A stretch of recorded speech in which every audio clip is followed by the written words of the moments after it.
नमस्कार दोस्तों, मैं संजय आपका अपने इस चैनल पर स्वागत करता हूं। बहुत ही बड़ी खबर निकल के आ रही है यूक्रेन से। रशिया यूक्रेन वॉर में अब रशिया ने एक बहुत बड़ा अपना टॉप का जनरल खो दिया है। इसका कारण है यूक्रेन द्वारा किया गया ब्लास्ट। अच्छा, ये कोई ब्लास्ट कोई वॉर फ्रंट पे नहीं हुआ जहां पे भाई की लड़ाई चल रही थी, ब्लास्ट हो गया, जनरल मर गए, नहीं। क्रेमलिन से कुछ किलोमीटर दूर पर यह ब्लास्ट हुआ। तो अब यूक्रेन ये कहना चाहता है रशिया को कि हम चाहें तो तुम्हारे अंदर घुस के तुम्हारे बड़े सैनिकों को, बड़े नेताओं को मार सकते हैं, इतनी हमारे पास कैपेबिलिटी है। ठीक, तो चलिए डिटेल में समझते हैं कि जनरल कौन थे, क्या क्या डिपार्टमेंट देखते थे, आगे रशिया क्या करेगा और क्या इशू है, वो सब समझेंगे। तो चलिए आज का सेशन स्टार्ट करते हैं। सेशन स्टार्ट करने से पहले मैं आपसे गुजारिश करना चाहूंगा कि अगर आपको हमारा चैनल पसंद आता है, आप इंटरनेशनल न्यूज़, इकोनॉमी की न्यूज़ और नेशनल न्यूज़ देखना पसंद करते हैं, तो आप इस चैनल को सब्सक्राइब करें, ज़्यादा से ज़्यादा लोगों को शेयर करें। और सबसे इंपॉर्टेंट पार्ट, अगर आप स्टूडेंट हैं तो हर वीडियो के एंड पे एक क्वेश्चन होता है जो करंट अफेयर से रिलेटेड होता है, आप उसका भी आंसर करें। चलिए आज का वीडियो स्टार्ट करते हैं। सबसे पहले देख लीजिए कि हुआ क्या। तो ये एक वीडियो है जो काफी इंटरनेट पे वायरल हो गया है। ये वो वीडियो है। अब आपको दिखेगा कि दो लोग चल के आ रहे हैं अपनी कार के पास। इस एक इनमें से जनरल है और एक उनके सेक्रेटरी है। यूक्रेन ने एक बाइक पहले ही कार के पास प्लांट कर दी थी जिसमें बम था और एकदम से ब्लास्ट हो गया। अच्छा, ये जो ब्लास्ट हुआ ना, इसमें वहां के जनरल इगोर किरिलोव, इनकी मृत्यु हो गई। ये जनरल कोई आम व्यक्ति नहीं थे, ठीक है, one of the top most generals में थे रशिया के। ये कौन कौन से डिपार्टमेंट देखते थे? ये रेडिएशन डिपार्टमेंट देखते थे, केमिकल डिपार्टमेंट देखते थे, बायोलॉजिकल डिपार्टमेंट देखते थे। और कई मीडिया रिपोर्ट्स तो ये तक क्लेम करती हैं कि न्यूक्लियर डिपार्टमेंट भी इनके पास था। कि रशिया में कौन क्या पोजीशन होल्ड करता है इसकी कोई क्लियर जानकारी नहीं, क्योंकि रशियन फोर्सेस बिल्कुल सारी सीक्रेसी पे काम करती है। ठीक, तो उनका क्लियर नहीं पता लगता, पर जैसी खबरें निकल के आ रही है वैसा बता रहे। स्टार्टिंग में क्या हुआ, यूक्रेन ने तो इसको ऑफिशियली क्लेम भी नहीं करा, ये खाली सोर्सेस के थ्रू आया कि भाई यूक्रेन ने ये काम किया। धीरे धीरे आज की ये स्थिति है कि यूक्रेन में सीक्रेट सर्विस है, उसको सिक्योरिटी सर्विस एसबीयू कहते हैं। अब उन्होंने ये मान लिया कि हम नहीं मारा। हुआ क्या, ये जो जनरल है ना इगोर किरिलोव, ये मोस्ट वांटेड है यूक्रेन में। अच्छा, इन पे और वेस्टर्न कंट्रीज के भी वो इल्जाम है, चाहे आप यूके ले लो, चाहे आप यूएसए ले लो। क्यों ऐसा इल्जाम है कि इन्होंने केमिकल वेपन्स यूज करे हैं यूक्रेनियन सोल्जर्स पे। राइट, तो यूक्रेनियन सोल्जर्स पे जो इन्होंने केमिकल वेपन यूज किए, बकायदा एक केस चल रहा है यूक्रेन में। और यूएसए और यूके ने तो रशिया पर एडिशनल सैंक्शन लगा दिए थे और इन पे भी सैंक्शन लगाए हैं दुनिया के देशों में मूवमेंट करने के लिए। सही, अब जो भी केमिकल वेपन्स होते हैं ना, वो वॉर में बैन होते हैं। सही, हिटलर ने सेकेंड वर्ल्ड वॉर में काफी ज्यादा यूज किया केमिकल वेपन्स का, उसके बाद केमिकल वेपन्स का वॉर में यूज करना बैन है। अब इस पूरे अटैक से एक प्रॉब्लम और क्रिएट होती है। प्रॉब्लम ये क्रिएट होती है कि यूक्रेन बहुत ज्यादा डेस्परेट है। डेस्परेट क्यों है, देखिए समझिए। यूक्रेन और जेलेंस्की इन दोनों को सपोर्ट करते थे बाइडेन साहब।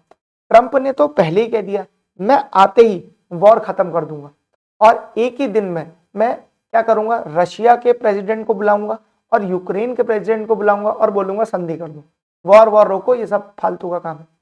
अब इंपॉर्टेंट क्या है, यूक्रेन इस डेस्पिरेशन में कि आके ट्रंप को तो वॉर खत्म ही करनी है, तो क्यों ना हम जितना ज्यादा रशिया को डैमेज पहुंचा सकते हैं उतना पहुंचा दें और ऐसा कर दें कि डेस्पिरेशन पे रशिया हम पर केमिकल वेपन या न्यूक्लियर बॉम्ब गिरा दे।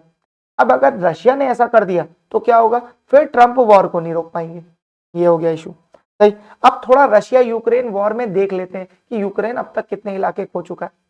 आप दो जगहों को ध्यान से देखिए, एक तो पहले ही सर्किल है और एक को मैं अभी सर्किल कर देता हूं। यह है क्रीमिया। क्रीमिया पहले से ही रशिया के पास था। सही, अब ये जो ऊपर का इलाका है सही, जहां सर्किल है उस वो रशिया ने 2022 फरवरी 2022 में ही ले लिया था। उसके बाद से जितने आपको रेड दिख रहे हैं उधर रशिया आगे मूवमेंट कर रहा है। कभी कभी यूक्रेन भी काउंटर वो ऑफेंसिव करता है, पर रशिया का माइट इतना ज्यादा है कि वो काउंटर ऑपरेशन बहुत दिनों तक टिक नहीं पाते।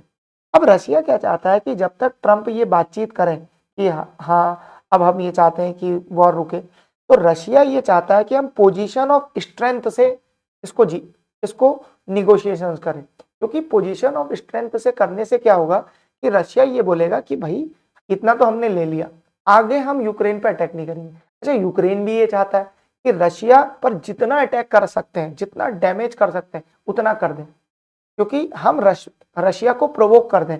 एक बार रशिया ने कोई बड़ा बम गिरा दिया, मान लीजिए हाइपरसोनिक मिसाइल गिरा दी या न्यूक्लियर बम गिरा दिया, तो अब यूक्रेन के पास हमेशा ट्रंप के लिए जवाब होगा, नहीं अब हम पीछे नहीं हट सकते क्योंकि इन्होंने न्यूक्लियर बम गिरा दिया। तो यही है, फियर मॉन्गरिंग कहते हैं इसे। ठीक, अच्छा, अब पुतिन भी काफी गुस्से में है। सही, अभी तक तो कोई एक्शन पुतिन की तरफ से आया नहीं है। हालांकि इससे पहले जब वो पुतिन काफी क्रोध में थे तो उन्होंने हाइपरसोनिक मिसाइल से अटैक कर दिया था यूक्रेन पे। तो हो सकता है कि यूक्रेन पे अब ड्रोन और मिसाइल अटैक काफी ज्यादा बढ़ जाए। ठीक, ये हो गया। अब केमिकल वेपन्स की बात कर लेते हैं। सही, केमिकल वेपन्स में क्या है कि यूएस, यूक्रेन और यूके, इन्होंने क्या करा कि रशिया पे और एडिशनल सैंक्शन लगा दिए इस इल्जाम के तहत कि रशिया ने केमिकल वेपन्स का यूज किया यूक्रेन में। अच्छा, रशिया का ऑफिशियल स्टैंड ये कि वो डिनाई कर रहे हैं पूरा, वो तो सीधा बोल रहे हैं हमने कोई यूज नहीं किया। तो अभी क्लियरिटी तो कुछ कह नहीं सकते कि यूज हुआ है कि नहीं हुआ है। वो तो क्या होता है जब वॉर क्राइम बाद में कोई न्यूट्रल एजेंसीज की जांच करेगी तब पता लगेगा कि क्या हुआ। अच्छा, एक और चीज यहाँ पे जानना इंपॉर्टेंट है, मीडिया रिपोर्ट्स में और वेस्टर्न मीडिया में, इंडियन मीडिया वेस्टर्न मीडिया में ये छपा कि जब ये एकदम से बात मई के आसपास ये काफी पॉपुलर हो गई, तो ये एक केमिकल है जिसका नाम छपा, वो है क्लोरोपिक्रीन। ये आपके अपकमिंग एग्जामिनेशंस में आ सकता है, ये यूपीएससी में आ सकता है, ये आपके अन्य एग्जाम में भी आ सकता है। और क्वेश्चन कैसा आ सकता है, which of the following can be used as chemical weapon और पेस्टिसाइड, और ये ऑप्शन आ जाए। अच्छा, होता क्या है, अगर ये कंसंट्रेटेड फॉर्म में है तो ये केमिकल वेपन्स की तरह यूज होता है, अगर ये डाइल्यूट फॉर्म में और कम क्वांटिटी में है तो ये पेस्टिसाइड में भी यूज होता है। तो इसके डुअल यूज है क्लोरोपिक्रीन के, ये आप ध्यान रखिएगा। इस केमिकल का यूज का इल्जाम लगा था रशिया पे। ठीक, अच्छा, ब्रिटेन और यूके बहुत दिनों से यहाँ के इन जनरल को ढूंढ रहा था जिनकी आज डेथ हुई है, ये भी आप आगे ध्यान रखिएगा। अब ऐसी भविष्य में संभावना है कि रशिया इसका बदला लेगा, और रशिया बदला कैसे लेगा, या तो वो यूक्रेन के कोई हाई रैंकिंग ऑफिशियल को टारगेट करेगा, या क्या पता राष्ट्रपति को ही टारगेट कर दे, और उसके बाद वो ये क्या बोलेगा, ये है हमने ये क्यों किया है क्योंकि यूक्रेन ने हमारे जनरल को मार दिया। आगे जैसे जैसे स्थिति डेवलप होगी, जो कि बहुत ही क्रिटिकल सिचुएशन दुनिया में होने वाली है। ठीक, एक तरफ इसराइल हमास वॉर है, उसका कोई अंत नहीं दिख रहा, अभी भी युद्ध चल ही रहा है। दूसरा, बांग्लादेश का अपना छोटा मोटा क्राइसिस चल ही रहा है दुनिया में। तीसरा, अब ये रशिया यूक्रेन वॉर, और 1000 से भी ज्यादा दिन हो गए हैं इस वॉर को, लेकिन ये वॉर रुकने का नाम ही नहीं ले रही। ठीक, ये हो गया। अच्छा, एक क्वेश्चन जाते जाते जो आपको करना है, रिसेंटली क्या हुआ, एक देश के राष्ट्रपति भारत आए, आपको ये बताना है कि वो किस देश के राष्ट्रपति थे। आपके सामने 4 ऑप्शन है, कमेंट सेक्शन में आप हमें इसका आंसर दें। आप हमें ये बताएं कि आपको वीडियो कैसा लगा। Thank you very much for your time.